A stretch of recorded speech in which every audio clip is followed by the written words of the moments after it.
UK employees of TikTok launch a legal case of harassment. Pat McGrath Labs files a Chapter 11 bankruptcy.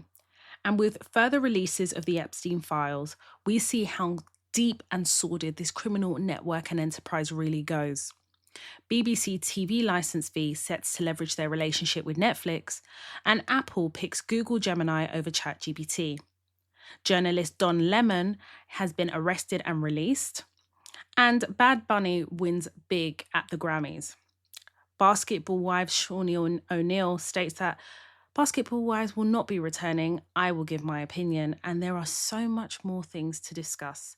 Welcome to the Toy Talks podcast. Toya Talks. Council estate to corporate space. First gen Nigerian setting the pace. From Goldman Sachs to PwC. Building legacies for all to see. Dyslexia couldn't stop this flow. Law degree, just watch me grow. Masters of the game we show. Every sister how to own their throne. TOIA, let me show you how to navigate and elevate, that's what we do. Black Queen, energy growing. Thank you all for joining me again for another episode of the Toy Talks podcast. Our last episode was 2 weeks ago. I spoke about golden handcuffs, amongst other things, but the feedback I got was really good. It did some numbers, that episode. And it was really interesting as well. Somebody left a comment on one of the podcast platforms and actually really understood golden handcuffs, but from the perspective of being a child watching their parents go through golden handcuffs to set them up in life, give them a good education, and actually how detrimental it was kind of their parents going through the negative aspects of that golden handcuffs, having to stay in a role that wasn't good for them, and really kind of didn't treat them well, but being handcuffed to the money and being handcuffed to the opportunities they felt they couldn't get outside of the organization meant that they tolerated more than they needed to. But actually the perspective of a child who is watching their parents go through it was actually really, really interesting, because I'd never considered it from that perspective before. So yeah, I just really want to thank you all for listening to the episode, supporting the episode, making sure like the episode charts as well, because I do follow those things. I do watch, and for me it's always great feedback to hear that you've either enjoyed it, listened to the podcast, or have a view that doesn't necessarily have to align with my view, but you've listened enough to formulate your own views and are willing to share them. So I really do appreciate all the love and support as usual. So we have a certain number of employees within TikTok, and I do have to say this, I don't hear a lot of positive things about TikTok when it comes to the treatment of their employees. It is very negative, and I think a lot of the forums like Glassdoor really capture how negative experiences of a lot of TikTok employees, and I'm sure this is not the experience of everyone, but I never hear anything about like positive about working conditions and the protection of mental health within TikTok as an employee. It's always been very negative. I've known people to work in TikTok and their view is the same. But very recently, there was a vote to join a union, where employees were given the opportunity to decide whether they wanted to vote for a union. I believe that they did vote for a union. But this is relevant because there has been a legal case launched by employees against TikTok for harassment and union busting within the UK and internationally. But specifically for this legal case, it's UK employees. And it's basically being launched by a department that looks after the moderation of TikTok. So basically, things that get flagged before they become live, if you like, on TikTok, you have moderators that kind of go through videos, pictures, clips and stuff. And from a mental health perspective, that could be a lot. There is a lot that they see. And they have to basically flag, rate and decide what kind of comes through. And a lot of the things that are flagged before they become live are because it's suspected that they breach TikTok rules. So before it even gets to a point where it becomes live, it's almost like it's filtered. So the department that deals with that are called the moderation. So there's been multiple lawsuits from this particular Department of Workers, whereby they feel harassed. They are AI moderated in terms of their KPIs. Targets are and bonuses are dependent on them reaching certain targets associated to how they moderate content within TikTok. But that being said, they work long hours and they feel unsupported from a mental health perspective. They feel as though they're pushed, forced, and bullied into number one, making sure that they achieve their KPIs, but they don't get the support that would be required from a mental health perspective under health and safety to basically support them as they see certain content, watch, and the actual detrimental long-term effects of a lot of the things that they view as part of their role. So bearing in mind that TikTok came to the UK market in 2018, and I think TikTok served a big purpose and role during the pandemic. And what became very clear is that TikTok became a platform where people could be authentically themselves in a way that we hadn't seen before. Up until that point, we had what's the other app? Clubhouse. But Clubhouse was audio. And I thought Clubhouse was actually quite good, you know. It required people to lend their voices in a way that we hadn't seen social media do for a really long time. And when you're in a lockdown situation, it kind of worked. I think that what springboarded TikTok not only was lockdown, but your conventional YouTuber had to work harder because this wasn't about aesthetic anymore. It was about TikTok. But with that creative self-expression comes the negative aspects of TikTok, where we are watching or consuming more social media. It needs to be policed more. And I say police very loosely, but it needs to be heavily moderated, especially when it comes to the certain content not being and not adhering to TikTok rules. So moderators are imperative to the fabric of TikTok in terms of information that comes through, things that we view, things that are accepted as being on their platform for consumption. And you hear about union busting a lot, but I just want to give a brief overview. So basically, right before they were due to vote on whether they wanted a union, effectively what has been alleged is that TikTok then found out who was voting or who had voted for a union and immediately started basically firing staff and almost using firing as an intimidation tool to those who wanted to join a union or openly would speak out about joining a union. So there's as well as a harassment claim as part of the legal case. They are also suing for unfair dismissal and seeking compensation, and rightly so. And a lot of them are saying that a lot of the dismissals were unlawful because they were due to people joining a union. And the union busting element of it is to intimidate people from joining. So what you do is, if you see people getting sacked because they join the union, whilst it may not be written in ink, we're sacking you for joining a union, you know, right? We're not stupid. We understand like the political landscapes of organisations we work in.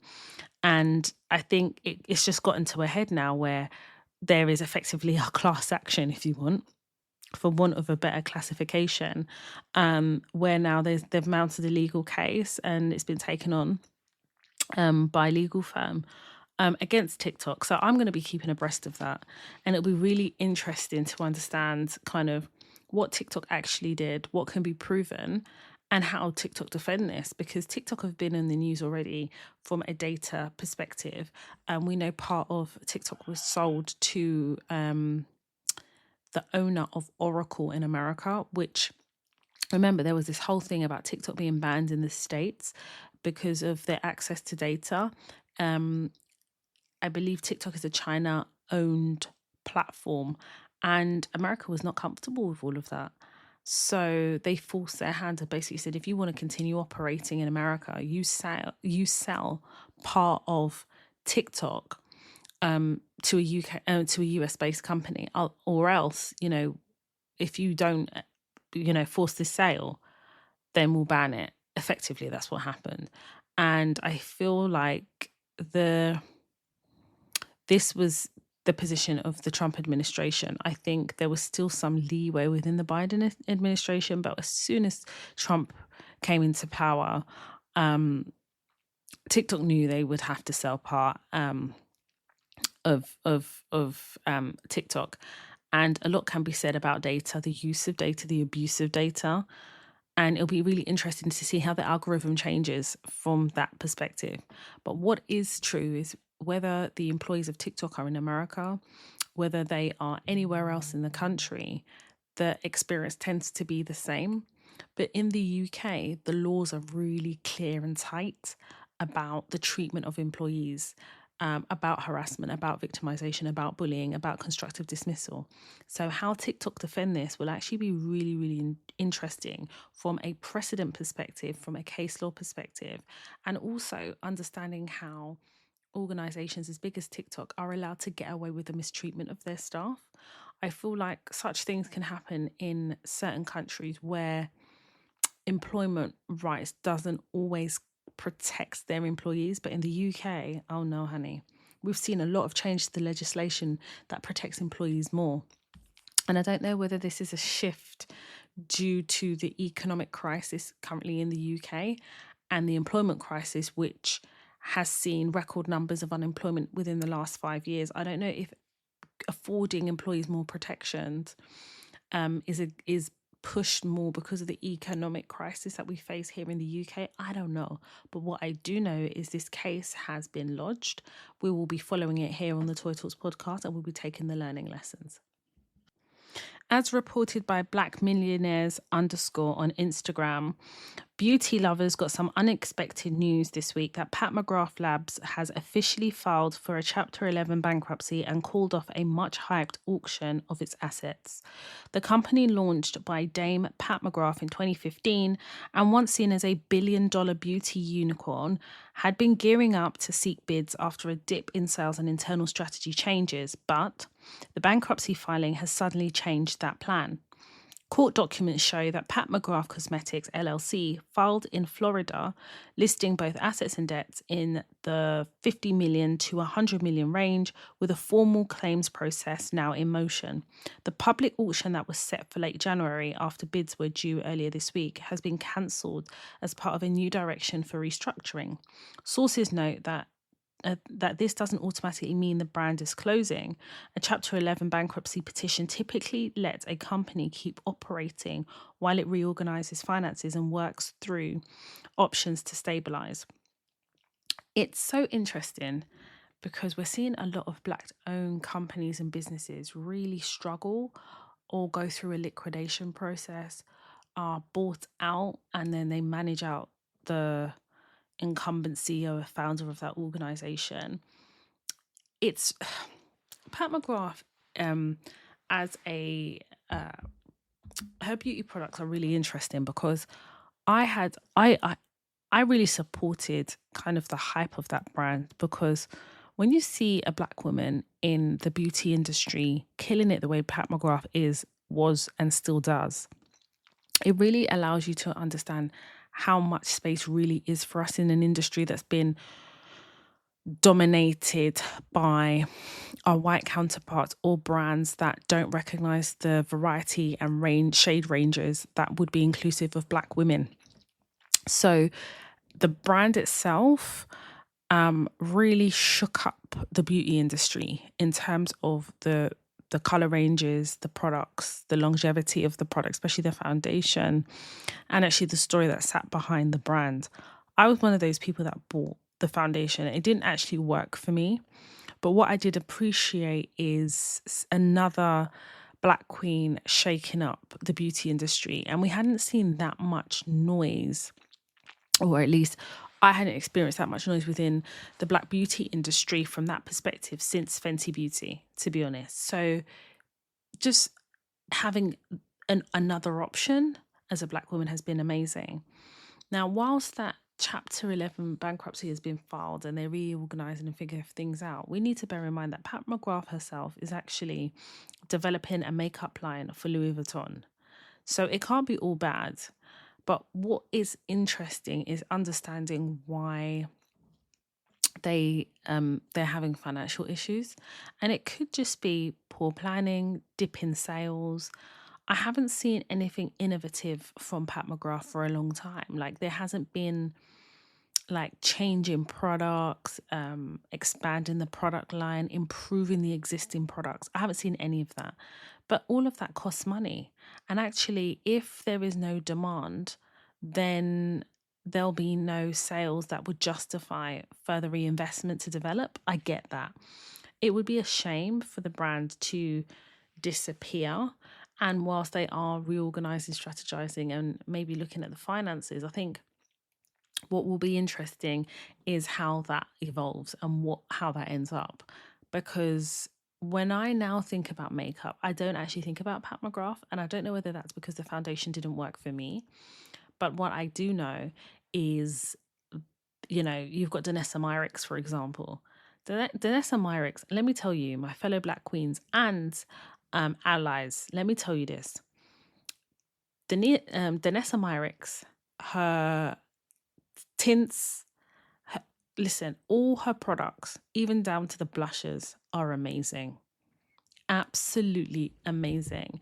Created, developed by a Black woman, but inclusive shade ranges from any skin tone. And I love that it's inclusive of non-Black women too, more so because it shows the variety of color ranges throughout the entire product line.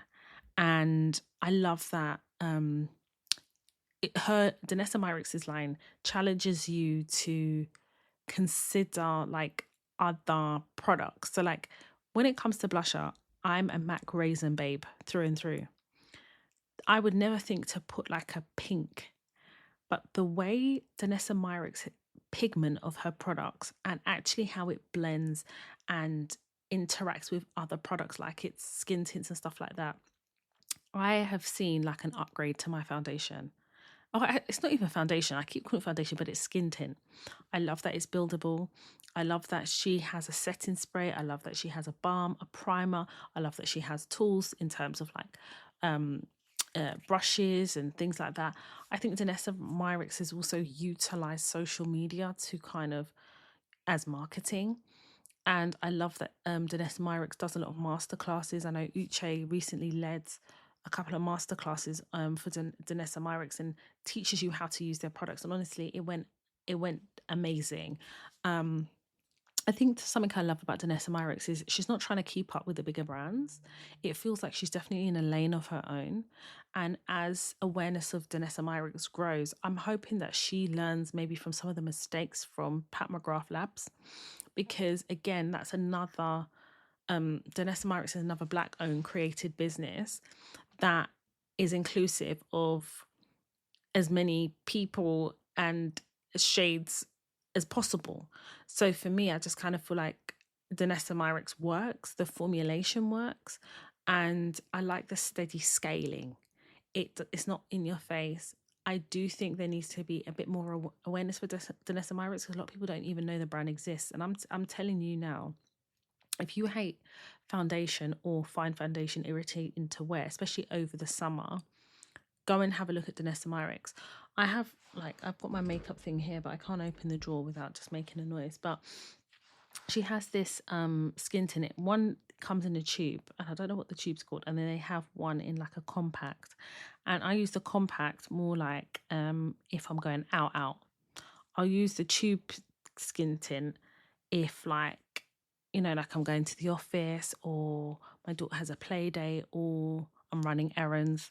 The coverage on both is amazing. It's just about preference. I have both because I use them for different things, but definitely check it out and let me know your thoughts on Danessa Myricks. And I really hope that Pat McGrath has a plan for her brand because it'll be really sad to see another brand, Black created, Black owned, from a Black woman who is a mover and a shaker in the beauty industry to just disappear. But at the same time, innovation is really important in development, and continuing to raise awareness through social media is equally as important as the products themselves. So, as part of the review of TV license, the BBC are considering making changes to the TV license and extending the TV license fee to cover streaming services like Netflix. Nothing's been confirmed. It's just a proposal. It's been in the works, I believe, since I want to say 2024. It has been rumbling. I've heard rumblings about the extension of TV license to include streaming services, not just Netflix, but Amazon Prime, Disney, and things like that. Effectively, as it currently stands, you don't need TV license to watch Netflix. So the BBC are like exploring how TV license can be extended to include streaming services, because ultimately they have a decline on people paying TV license. Now, personally, I don't agree with the BBC and what it stands for, what it represents. And I'll be damned if I pay into a licensing system that pushes, promotes, encourages, grows, and finances a system that I don't believe in. That being said, I understand why TV license exists. And I think people need to explore what their rights are.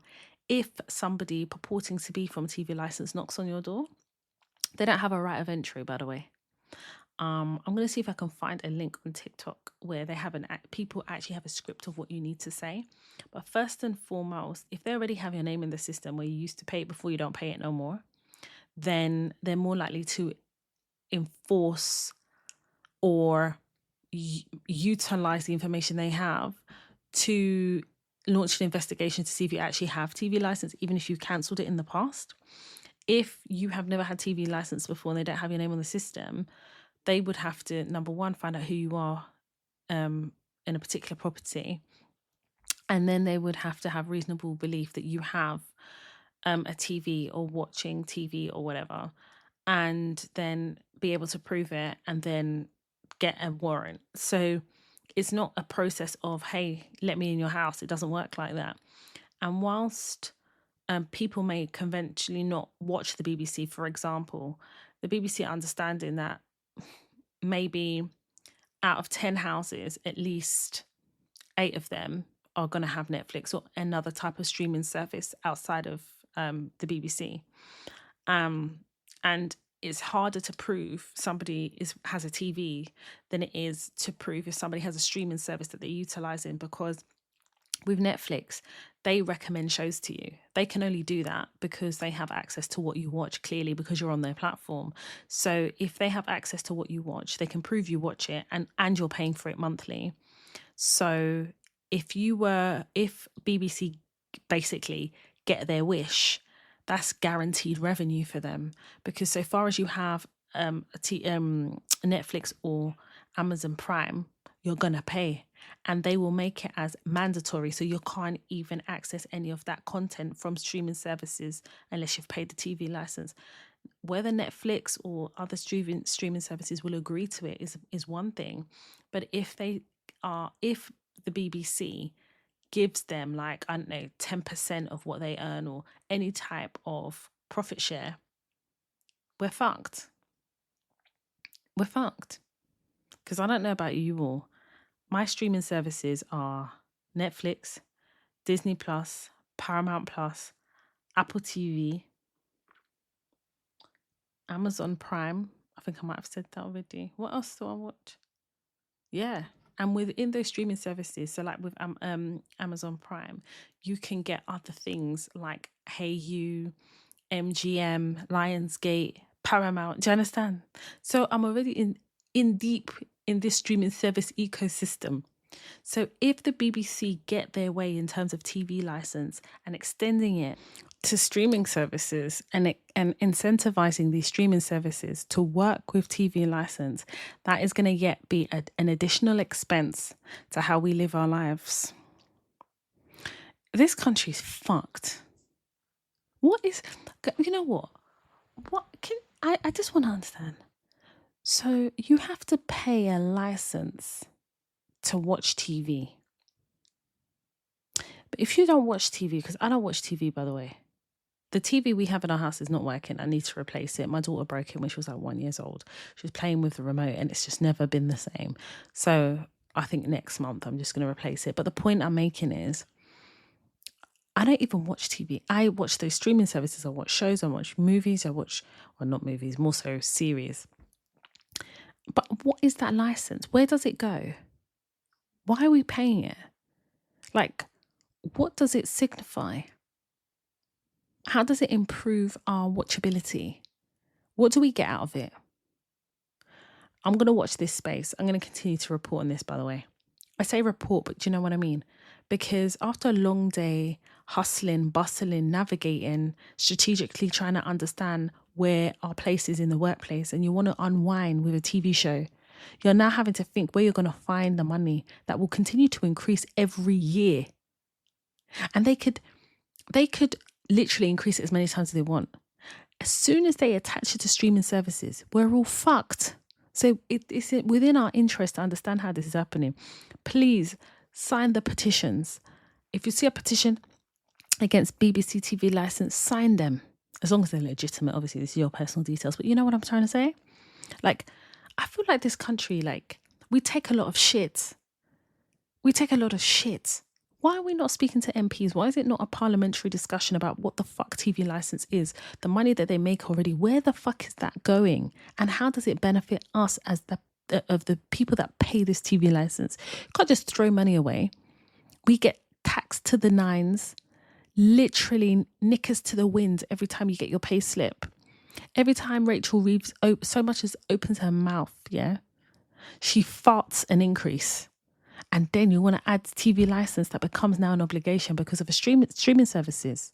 Oh, honey, we're all screwed and fucked. Let's pay attention to kind of how this evolves and develops, because I, for one, am not happy with the prospect of BBC TV license kind of striking a deal with some of these streaming services who will agree because they are greedy. Netflix is greedy. How much is Netflix now? I don't even pay for Netflix. I think it's Kay that pays for it. But the point is, Kay won't be paying for it anymore. If now they attach it to streaming services and start increasing it every minute, Kay will now be asking me, how many times do you watch Netflix? And I go between shows, like there's a lot going on right now. So I want to move the conversation on slightly. And it's a trigger warning. I am going to be speaking about the Epstein files. So if you want to, I managed to put chapters on my podcast. So if you want to skip this chapter and move to the next topic, you'll be able to. The reason why I want to talk about it, I've never spoken about the Epstein files before, because you guys know I want things to marinate. I really need to do my research, understand what's happening before I come and talk about it.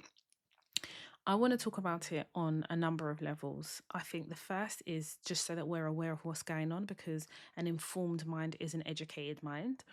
And also how interesting it is, especially in the UK, but we see it globally, we see it in the US, how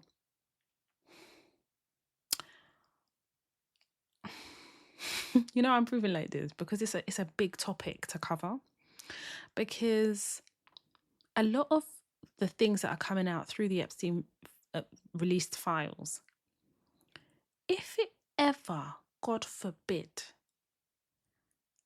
Obama was embroiled in this, Donald Trump would have him arrested. Donald Trump's relationship with Epstein isn't new. Now it's just about degree. You can redact the entire file where it mentions Donald Trump, but the reality is it is alleged that they were friends. How deep did that relationship go? And with every release of the files, we understand, or start to understand, and we're painting and beginning to create a very clear image about how this man was able to run a criminal enterprise that consisted of abuse, sexual assault, pedophilia, and that's just to name a few things. What we've been seeing in the UK and what has been banded around, and I'm just going to make sense of it for everybody because I've done the research, honey, is Peter Mandelson.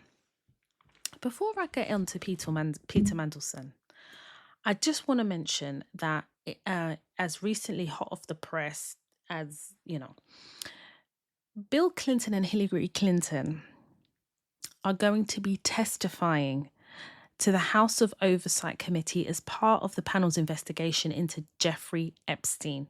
Now, bear in mind, Bill Clinton and Hillary Clinton initially refused to answer any questions or be part of any investigation and panel with the oversight team. But they've been negotiating, I guess, how they're going to, I don't even know what they were negotiating, but the point is they are going to be, there's going to be an investigation, and Bill Clinton and Hillary Clinton, who feature very heavily in those Epstein files, are going to be participating in an investigation as part of the House of Oversight Committee.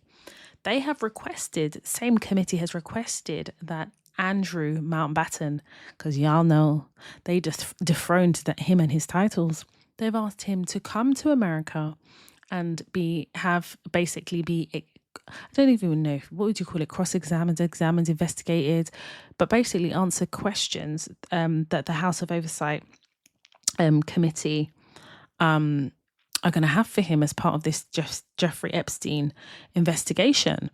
So effectively, anyone who features within the release of these files are going to be called to be part of the investigation and answer questions. And up until today, Andrew Mountbatten, who is the son of the late Queen and the current reigning king of the UK, that's his brother. So their King Charles, his brother is Andrew Mountbatten, formerly known as Prince Andrew. He's refusing. He's refusing to go to the States. He doesn't want to be a party to anything, and there is no legal obligation obligating him to basically be part of this investigation and go before the oversight committee. However, you have very influential leaders here within the UK that are basically saying, Andrew, you need to go to this committee, you need to answer the questions, and whether you like it or not, you need to confront this investigation and confront your involvement and your relationship with Jeffrey Epstein. So the big news that has come out is that Bill Clinton and Hillary Clinton will be testifying in front of the House of Oversight Committee as part of the panel's investigation into Jeffrey Epstein. Now, that being said, I want to move on to Peter Mandelson, who is a lord. I don't believe in these titles. By the way, there's no way I'm going to call him Lord. Sorry, his name is Peter Mandelson. And anyway, I'll get into all of that. I'm going to link it to the world of work. But before we do this, we have to understand who Peter Mandelson is, especially with how influential British politics is to the world of work, to the socio-economic environment that we live in. So Peter Mandelson was one of the minds behind Labour's transformation in the 1990s. He rebranded the Labour Party from old school socialism into an election-winning, business-friendly force. He reframed Labour's relationship with business, modernised messaging and media strategy, and helped make Labour electable again after years in opposition. In politics, Mandelson is considered the person who designs the strategy that often outlives the leaders who deliver it. Peter Mandelson's real strength was never the public stage. It was message discipline, media control, internal party strategy. And he understood that the loudest voice isn't the most powerful. The most positioned one is. God, even as I'm reading this, I grew up hearing his name banded around. He was very integral to Labour politics. And I think what was also interesting about Peter Mandelson is, for Labour, he was one of the anchors of what Labour stood for. So like he was behind the scenes as a very influential figure to modern British politics. He was the key architect of New Labour and a very, very close ally of Tony Blair. He was considered like a unique mind, a brilliant strategist, but also one of the few politicians to be forced to resign twice from the cabinet. So the first incident, he blurred the lines between power and personal relationships. Peter Mandelson resigned first in 1998 over a secret loan from a fellow minister that was not properly declared. And you and I both know, especially with what's gone on with the Labour Party, the lack of declaring and the obligation placed on ministers to declare monies. I guess the workplace parallels here is taking favours from like senior leaders, quiet side deals, informal arrangements that bypass process. Even if your intentions are clean, perception will destroy you. So the second incident with Peter Mandelson is where he believed his value made him untouchable. He resigned again in 2001. So basically, he resigned in 1998, then came back in another position, and then had to resign again in 2001 over a passport application interference involving a billionaire associate. Peter Mandelson was too valuable in his mind to fall. But the workplace parallel here is they can't get rid of you, or they can't get rid of me. I'm critical to the program. So it's the idea that no matter what you do in an organization, you have people like that. You have people that have that thought process, but are treated in that way, that no matter what they do, they're critical to the program. Me and you would never have that criticality to any program. We break the rules, we're fucking out on our asses. It was perceived that he delivered in his mind, but also, I say in his mind, but he clearly is getting away. I don't want to say getting away with, but it's the fact that he thinks he can get away with like delivering too much revenue to be challenged, or rules don't apply to him at that level. And in the workplace, we see that, don't we? We've all worked with people who think that they can bypass process because they're so important, they're so influential, or their title outranks yours, and therefore you can't challenge their inability to not follow process, and they will bypass process to get what they want. But the problem with that is they think like that not just because they're arrogant, but there is a system around them that allows them to do that. Because if you bend the rules here and you bend the rules here, what you're doing is fueling someone's self-fulfilling prophecy about how they are above the rules. I've worked with people like that, where you're following process to deliver your role, but there's the inflated ego and self-importance because there have been opportunities and situations where they haven't followed process and it's been signed off by senior leadership. So this is yet another thing that they think, oh yeah, leadership will sign off, and then you're demeaned, disregarded, made to feel like you're a job's worth, or not doing your job, or not understanding the pecking order. Peter Mandelson wasn't loud. He wasn't messy. He was discreet. And that's exactly why he thought he was safe. But influence without accountability is a liability. And the workplace parallel here is being the quiet fixer. You know, the one leadership trusts but never documents. The power without a paper trail. Eventually, the silence becomes suspicious.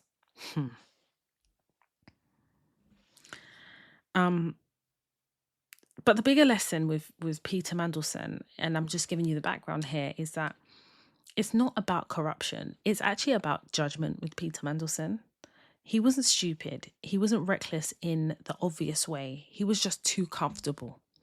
And comfort is dangerous in a hierarchical system. And we see that in the workplace. Talent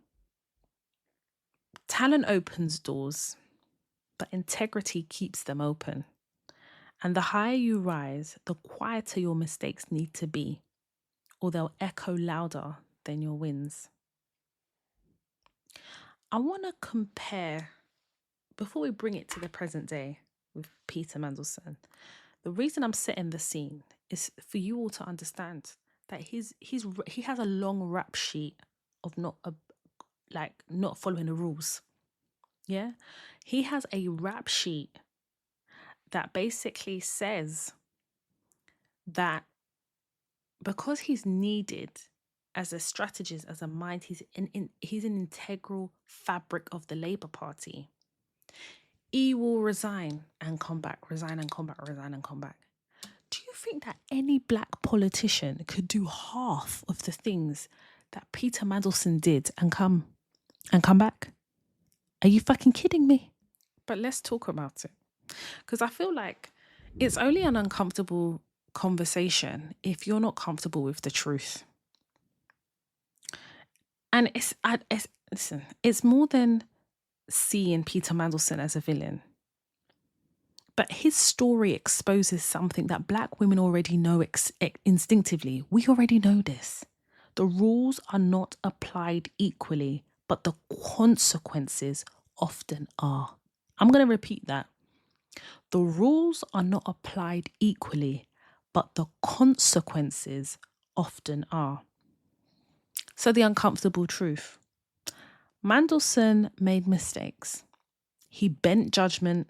He relied on proximity to power, and yet he came back multiple times. How many black women do you know who get one informal warning, one perception issue, or one political misstep, and then quietly managed out, not recycled? Exactly. Before we talk about what he has done now, because he has been heavily featured in the recently released Epstein files. Yeah? But before we get to the present day, I just want to hold up a comparator so we can fully understand the differences in treatment. And I want to introduce another figure to this conversation for comparison basis. So Peter Mandelson and say Diane Abbott. Peter Mandelson, architect of the New Labour, resigned twice from the cabinet, returned to power, elevated to the House of Lords. Yeah, you heard me. And still consulted. Yeah, he was elevated. It's fucking wild.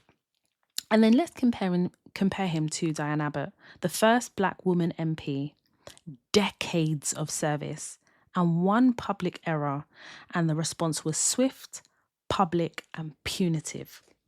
The same party, they belong to the same Labour Party, same institution, and radically different outcomes. How they framed Mandelson is accepted undisclosed loans, intervened in passport processes, and crossed ethical lines. And then the way they framed it was, it's an error of judgment, political complexities, and too valuable to lose. We need him at the Labour Party. So he's managed back in and then not pushed out. So then let's look at Diane Abbott. She made a serious but correctable public mistake. And the framing was then she's unfit, she's a liability, she's an embarrassment. There was no talk of redemption, no quiet correction, and no institutional patience. Peter Mandelson is allowed to be strategic, complicated, and redeemable. Diane Abbott is treated as symbolic, disposable, a problem to be solved. This is not accidental. Absolutely. It's deliberate. This is how power protects who it recognizes, and it never, hardly ever, recognizes black women. So for all the things that I've explained, to give you a background into Peter Mandelson, we have to also recognize that the mistakes between white men in politics and black women are not judged equally. Peter Mandelson stumbled, his legacy spoke for him. When Diane Abbott stumbled, the system rewrote her legacy. Black women are rarely ever allowed to be human at scale. Diane Abbott's decades of service didn't buy anything for her. It didn't buy her grace, time, or quiet repair. So if experience doesn't protect you, what does? Power that is institutional is not personal. Some people are seen as worth rehabilitating. Others are seen as a risk to be removed, as was the case for Diane Abbott. And that decision is rarely about competence. It's about who the institution feels belongs. And we can see throughout Diane Abbott's career where she has been disposed of, disrespected, ostracized. Like they've tried to manage her out for a very long time until recently, where they succeeded. And we can see the parallels between politics and the world of work, because I keep telling everybody, if you want to understand what happens in your workplace, look at politics, and that's across the globe. So, like, senior white colleagues misspeak. They're coached. They're given second chances. They are given that ability to rehabilitate, if you like. A black woman misspeaks. HR gets involved. There's a performance plan, what they call PIPs, and there's an exit. The same behavior, but different tolerances. I guess for me, and just giving you the background and comparing him to a massive political figure like Diane Abbott, I think Peter Mandelson teaches us that power forgives its own. Diane Abbott reminds us that Black women are often denied the right to recover, even after decades of service. And we see that in the world of work over and over again. So now I want to bring it to the present day, because now I've given you the background of Peter Mandelson. The recent release of the Epstein files has left a very significant, confronting conversation that catapults Keir Starmer's decision-making and spotlights it.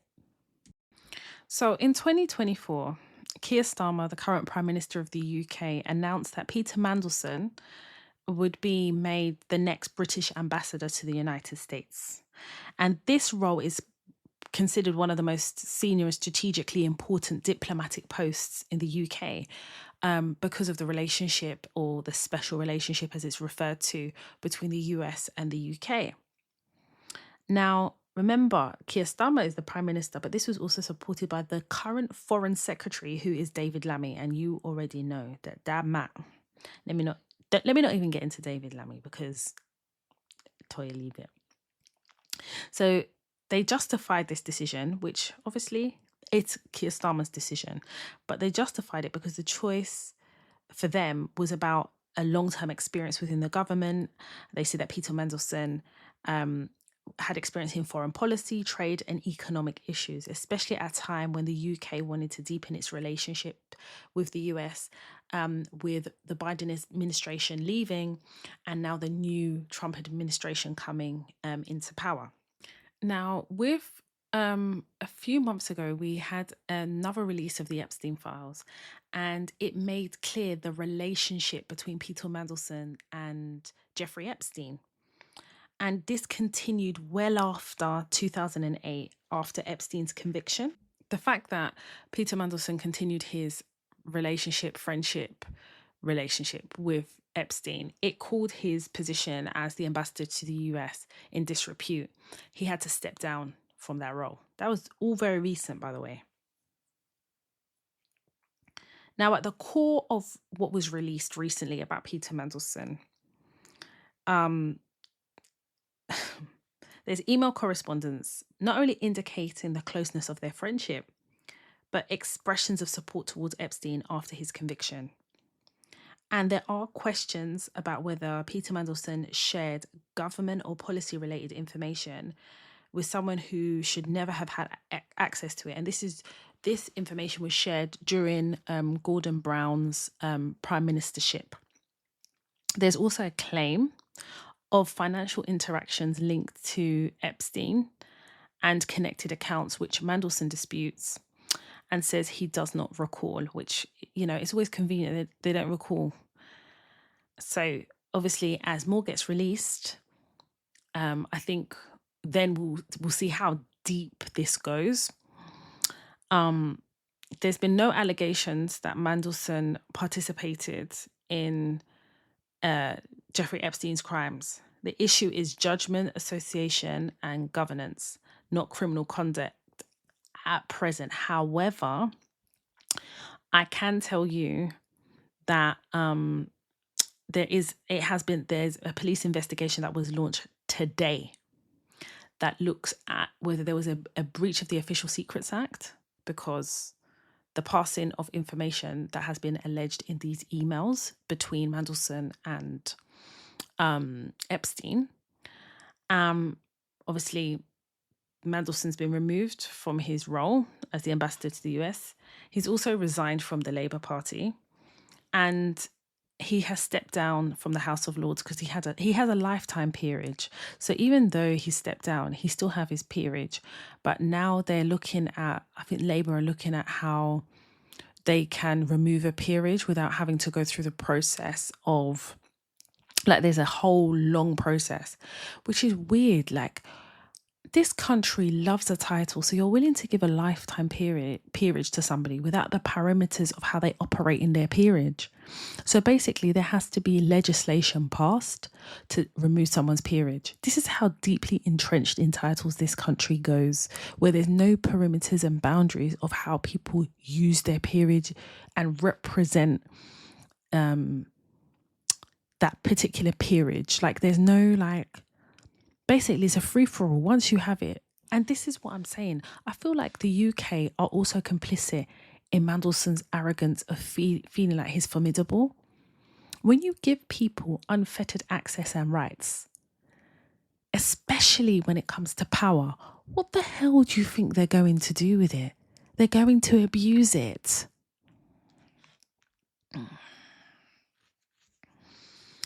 So I guess with Peter Mandelson, it goes beyond politics, to be fair. And it speaks to more judgment at senior level. It asks the question, who protects?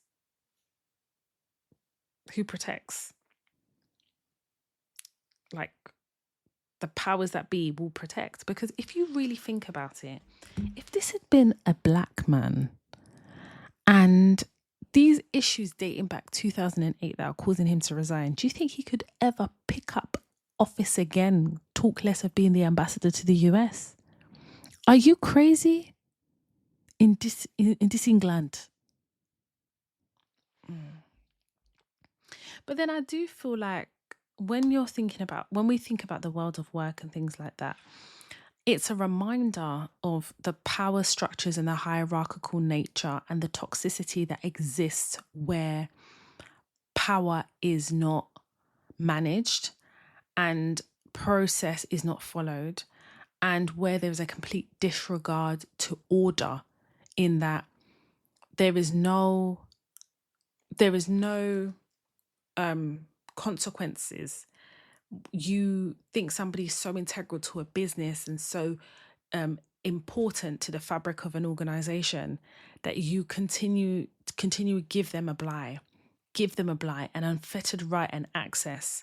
And then when they abuse it, now you're backtracking, or you want to walk yourself back. There are calls for Mandelson to have like a inquiry, but these inquiries in the UK don't go nowhere. I'm telling you now, they were like, the news are reporting that Peter Mandelson, what did they say? Oh, there was a way they framed it. There's a way they framed it. But the fact is, he's still considered a lord in this country. So whether he stepped down for the House of Lords, it doesn't count for anything, because the peerage of a lord is lifetime. Can you see how the UK are complicit in the madness that happens? And one thing that is interesting is they will never allow their minds to consider how they've treated somebody like Diane Abbott or any of the other black MPs. But when it comes to the fragility and the need for men, specifically white men in politics, It is wild. It is very wild. But what these Epstein files are highlighting are the issues that remain very clear and front and centre within British politics. Keir Starmer, go mark my words, Keir Starmer as the leader of the Labour Party, I don't see it continuing for very much longer. He's losing trust and confidence. He's having people of his party defect. I think that there is also, and even people who are very influential within the Labour Party or maybe not be sitting on the cabinet are defecting from Labour and going to Reform. I think he's losing trust and confidence, not only from the party, but I think as citizens, I mean, personally for me, I didn't vote for Starmer anyway. But the reality is you want strength that sits behind a leader. And that isn't Keir Starmer. I don't think it has ever been him. Yes, he's condemned Peter Mandelson and what has been released in the Epstein files about Peter Mandelson. But short of, supporting the police in their investigation, I just don't understand how Keir Starmer can ever think that after everything Peter Mandelson did to bypass the rules, he actually thought that it was a good idea to make said man, whether he knew about the relationship between Peter Mandelson and Epstein, that's by the by. This Mandelson's rap sheet is wild before them from a political perspective. And you thought, right, I'm going to make him the US ambassador. One of the biggest, most important roles. I'm going to make him the ambassador for the US. Who the fuck thought that was a good idea? So hopefully when it comes to that, you're more informed about kind of what's going on, because it can be like very confusing. You're just hearing all these names and you're like, what? And I hope that you have seen the link between kind of what I've described and the world of work, because where we see things operating in politics, they operate in our workplaces. There's so many, not even just parallels, there's mirrors. And it's interesting, isn't it? Because I think as Black women, what we don't always do is link it and then take the learning lessons and then kind of operate it in our workplaces. So I'm hoping this kind of adds to your knowledge. Maybe you already knew, maybe you learned something new, but what is very clear is how political figures are protected and how political figures have access to power in a way Black women could never in politics. And when that starts kind of dripping into the world of work, we're realizing that we may be a custodian of process and ensuring that things are done in an auditable way, but we're quickly made the enemies. And God forbid we make a mistake, how we are treated and dragged over the coals for a mistake that would be considered irrelevant or insignificant if it was a white man doing it, making those mistakes. So let's move this along and change the direction slightly of this episode, because I want to kind of do a part 2 to last 2 weeks ago, the episode on golden handcuffs. And that's why I've entitled this episode Golden Handcuffs, the Grown Woman remix. And I do also want to provide an alternative school of thought to the concept of golden handcuffs, because I don't, in golden handcuffs, you feel trapped. I don't think you can run away from that. But being the free spirit I am, I just don't believe that you're trapped and then you just stay trapped. There has to be an alternative school of thought or an option that maybe one isn't considering because of what the golden handcuff represents, and considering the negative aspect of going against that golden handcuffs and taking that 20-30K pay cut and it having a detrimental effect on you, your family, and your financial situation that stretches far beyond yourself. So I did a bit more research and I really wanted to understand, like, what are the options, and then kind of consider it from myself, the perspective of an alternative. You know me, I'm quite solution based. So This is not about stay because you're scared when it comes to golden handcuffs. This is stay because you're strategic. So you're handcuffed, but look at it from a strategic perspective. If you're unhappy, leave. If you're bored, you're stuck. If you're paid well, you're trapped. What if staying isn't fear? What if staying is leverage? In order for me to give you an alternative school of thought in relation to golden handcuffs, I want to reintroduce what we discussed in a previous episode about job hugging, and I did cover it in a TikTok as well. I want to link golden handcuffs and job hugging. I know this is sounding a bit wild, but just follow me for a moment. Think of this remix to golden handcuffs as another subsection to job hugging where you intelligently job hug.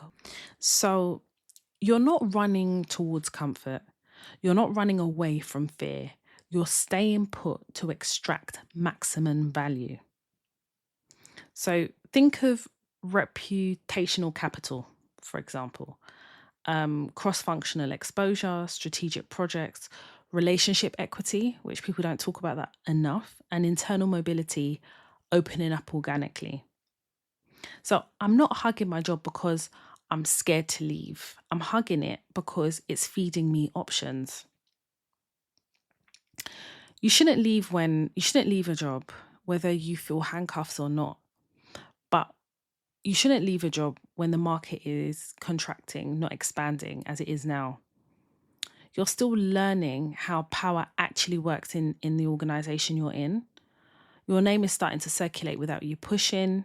Senior stakeholders are beginning to trust your judgment. The role is evolving with you, not shrinking you. So leaving too early can cost you momentum you didn't realize you were building. So I think for me, I hope I'm explaining this correctly, because for me, the way I look at it is you have to look at why you need to stay and whether you've actually extrapolated everything you need out of this job. And if you haven't, and the likelihood is that you haven't, you're exploring other options within your role because it is strategic for you to stay put because of the current unemployment rates, for example, a stagnant job market, and the current socio-economic crisis when it comes to finances, when it comes to the cost of living. It just doesn't make sense to not look at your staying put as something strategic rather than feeling trapped. When looking at golden handcuffs, job hugging, the current unemployment rates, looking at the job market as bad as it is, like, we're often taught to move before we're seen as complacent. I know for a fact that stagnation terrifies me because what it represents is a lack of growth. What it represents is complacency. But this is what we've been conditioned to believe anyway. But I do hold on to the fact that if you're not growing and learning, you are stagnant.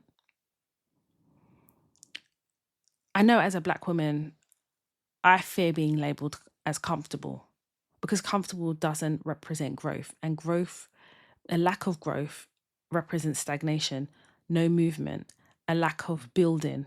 And it's scary because for me, growth and elevation comes from moving. But then at the same time, I recognize that as Black women, we often feel the pressure to always be in motion. But then something I'm really holding on to, and something that I put on my vision board, is that stillness, when chosen, is not stagnation. It's positioning. And I have that front and center in my vision board. Stillness doesn't necessarily have to be a bad thing if that's what I'm choosing to do, because we all have options. Let's be real, yeah. You may not have great opportunities because of your choices, but you have an option. Listen, I go on TikTok every day and people exercise their option to leave their jobs. Like, I'm not doing it anymore, I'm leaving for whatever reason. It could be mental health reasons, it could be because they just had enough, or they want to take that risk and see where it lands. Me, I think they're very, very brave. But sometimes I feel like when, even if you're job hugging, even if you're in a golden handcuff situation, that stillness is also a choice. Do you know what I mean? Like, there has to come a point where you choose, okay, you know what, I'm gonna just stay still. And what I mean by, you know, it it's being not being stagnation is, if you choose to remain still, that in itself isn't stagnation because you're exercising your choice. And positioning is strategic because you understand strategically how you need to move and operate to respond to the current market, the job market, and your financial situation. So I'm definitely going to put that on assisted scribble stationery. Stillness, when chosen, is not stagnation, it's positioning. And I think that we all have to choose where we're positioned, because the current economy, the current job market places us in a very confronting situation where you have to really think about whether letting go of your job right now or pivoting or moving is the right decision for you. And if that's the right decision, fine. But even for myself, where I've come onto the podcast and I've shared with you some of my frustrations about growth, I'm also realizing there is a growth in self, in understanding that stillness in this situation, in this economic climate, is my choice. And if it's my choice, I'm in control. And I definitely think that in fully understanding that you're the architect of your career, you have to also understand that when you make the choice to stay, it's not a choice to give up. You're still betting on yourself because you're still recognizing that your choice to stay comes with strategic conditions. And you've got to determine what those strategic conditions are. And that is the challenge for you. You need to challenge yourself about what your current situation is, what the goal is, and what you hope the next 3 to 6 months is going to look like. That's how I feel like you take ownership of the situation and you remix that golden handcuff and you reimagine that job hugging. I've always said that I keep an eye on US politics, on what's happening on the ground. So we're very aware of what's happening with ICE and things like that, because what happens in the US will find its way here to the UK. And there's so many examples, whether historically or as recent as a year ago, we see it here. With the uprising of Reform UK, as led by Nigel Farage, their policies are very representative of the Trump administration.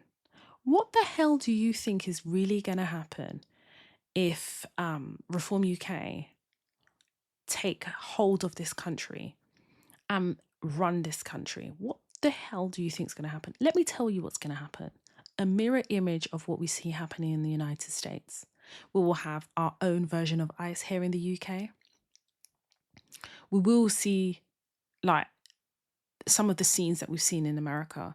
It's really sad, the people who have lost their lives at the hands of ICE. And any way the current administration in the US tried to frame it, it's very clear that ICE is not only using a very heavy-handed approach, they've been given a mandate and they're operating in a mandate that can only be considered as having racial undertones and very clear about achieving their KPIs, because it's been mandated by the Trump administration of how ICE are to operate, and they're operating in that. And what we're seeing on the ground is the reaction from its citizens.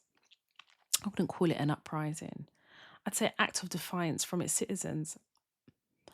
But I have to also ask the question, or make it clear. People in the US, not everyone clearly, they elected Trump. They elected him. He didn't trip into office. He was duly elected through a process where people actually went to the ballot box and voted for Trump. So let's not ignore how complicit some of the US citizens or US voters have been in Trump operating in his madness. Because it's madness when you choose to operate in a way that creates such unrest. People have lost their lives at the hands of ICE. We've watched it. It has been televised. Sorry, trigger warning. I want to move on slightly to Don Lemon.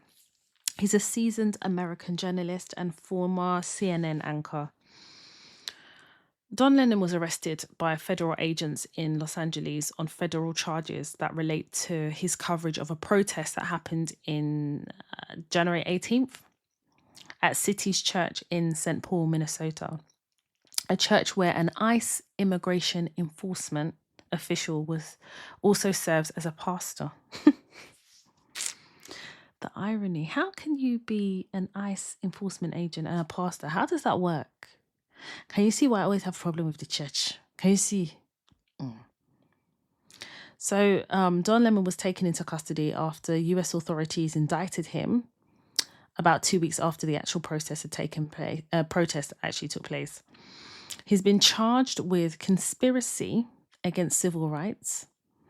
It's been alleged that he's interfered with religious worship and violating the Freedom of Access to Clinic Entrances Act, which is part of the broader civil rights statute, which was also used in terms of bringing the charge of violating the freedom of access. So his charges are considered a felony and misdemeanor against civil rights, basically. So Don Lemon's position is, he says he was only there as a journalist, documenting and reporting on the protests, not participating in it. So he was basically documenting the fact that an ICE agent is also a pastor. And we already know the freedom of expression through journalism. And he's very vocal about his work as a journalist, as a seasoned journalist, being part of is protected by the First Amendment, the freedom of the press. So it was reported that he was arrested at his hotel in Beverly Hills, with a significant law enforcement presence, even after he had volunteered. When he knew the charges were coming down, he volunteered to surrender voluntarily. But they didn't want that. They wanted to humiliate him effectively. He has been released without bail, and he does plan to plead not guilty and fight the charges that have been levied against him. I think what has been polarized here is press freedom and like media work and operating in that. He has been very vocal about his views on Donald Trump.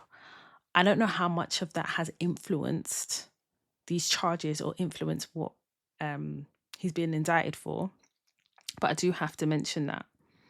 And they, in America, they take the First Amendment rights very seriously.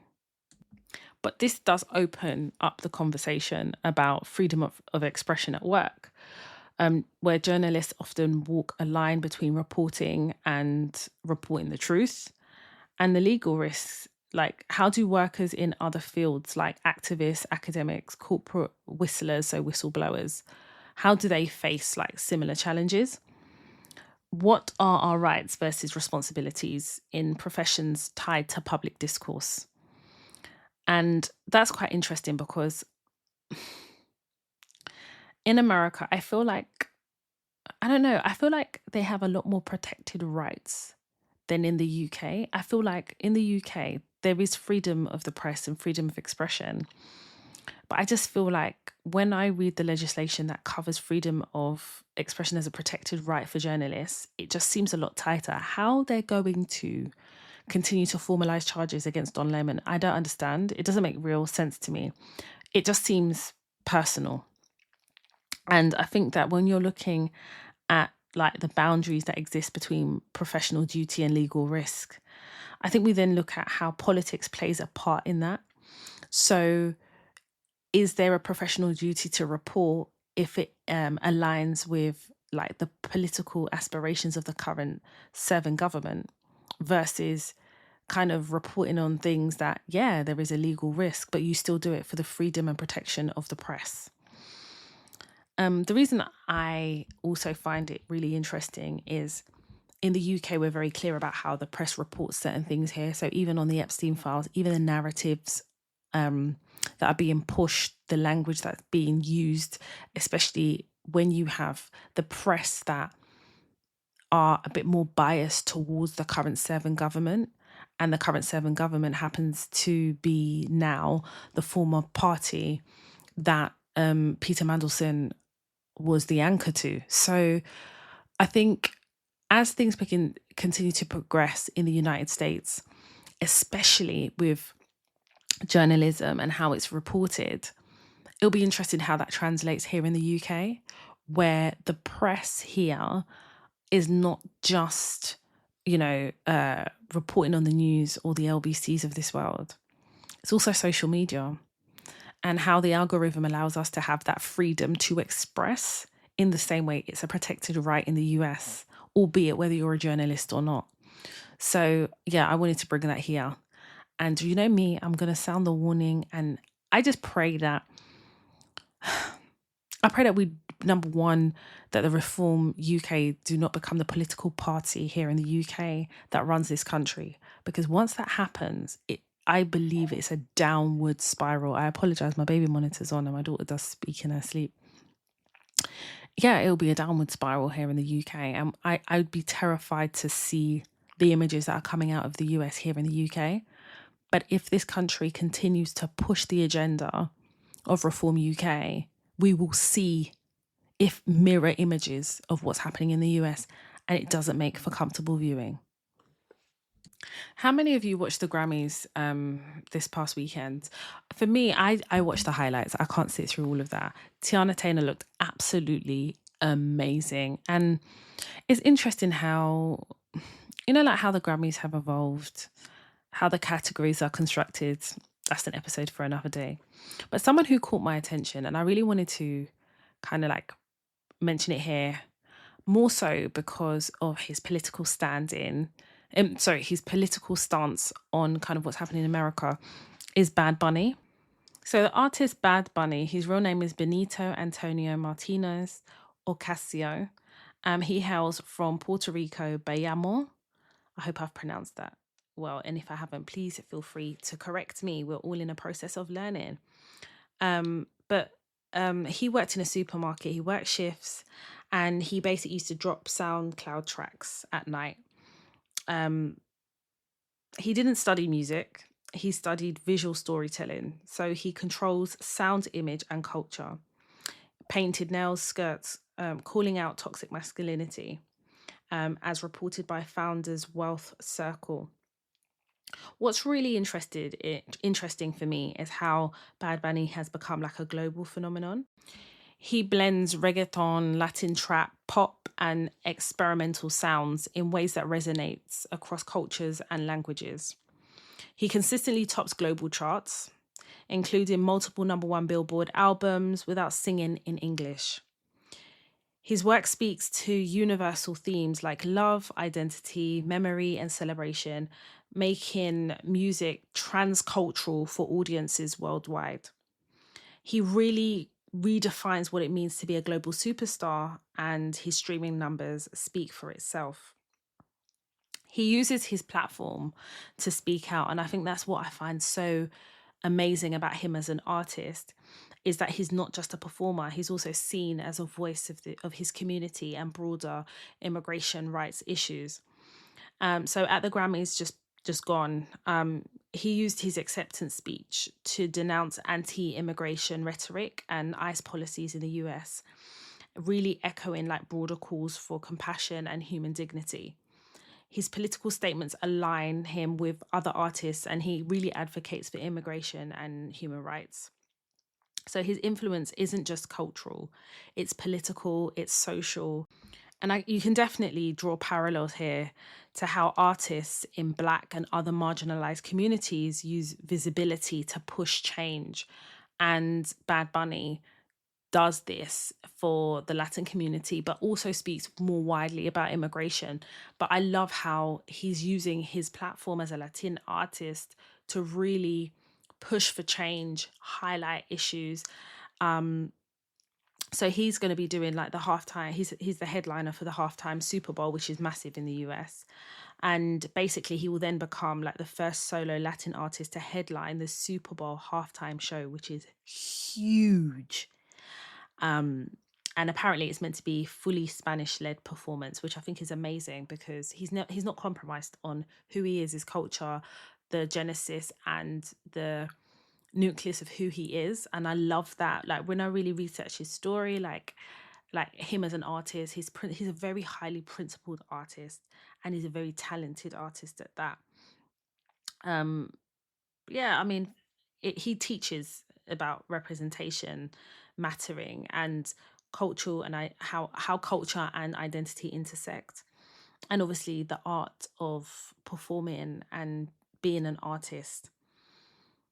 So when I like researched him and really understood, he was meant to take residency at either residency or a show in the US, and he basically said, no, I'm not doing this show in the US. And the reason I can't remember what show it was, but he says, I know that if I do this show, ICE will be outside. So as much as my fans want to see me perform, I'm not willing to compromise their safety and their immigration status, just so that they can come out and see me, so ICE can wait outside. And for me, that level of integrity as a person transcending into him as an artist is massive, because we've got a lot of artists who compromise who they are to stay relevant, and he refuses to do that. Bad Bunny isn't just a chart-topping artist, he's a cultural movement. He's topping the charts without singing a word of English. He's making Grammy history, and he's the first all Spanish album of the year using his platform to speak on human rights and immigrant dignity.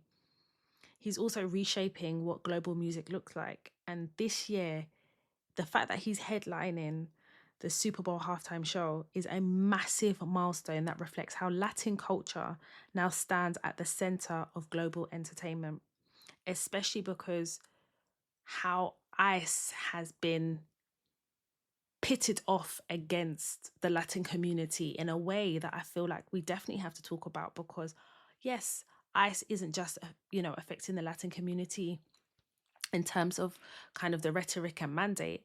There's other marginalized communities who are suffering at the hands of ICE, but it seems very targeted. And the fact that you can have a global superstar like Bad Bunny using his platform to speak and really making a difference, I think it's huge. And I wish there's a lot more artists that would do the same on that scale, because I know a lot of artists are using their platform, but it's about scalability of information and educating. And I wish these artists who are doing this now, that we're dealing with the global consequences of Trump, all of us, whether we're in the States or not.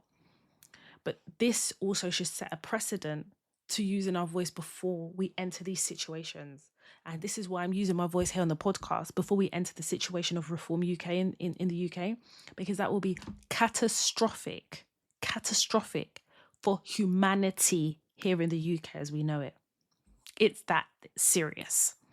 So when I'm talking about Bad Bunny and admiring how he's using his platform, I'm also taking the messaging and listening to what he's saying in terms of what he's highlighting, because we are walking down that road here in the UK with Reform UK.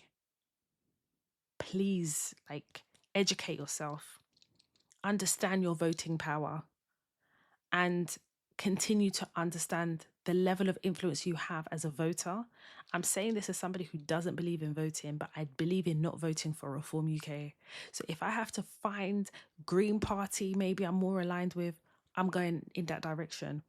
But I understand that there has to be a strategy of voting, because you can't have a large representation of Reform UK either.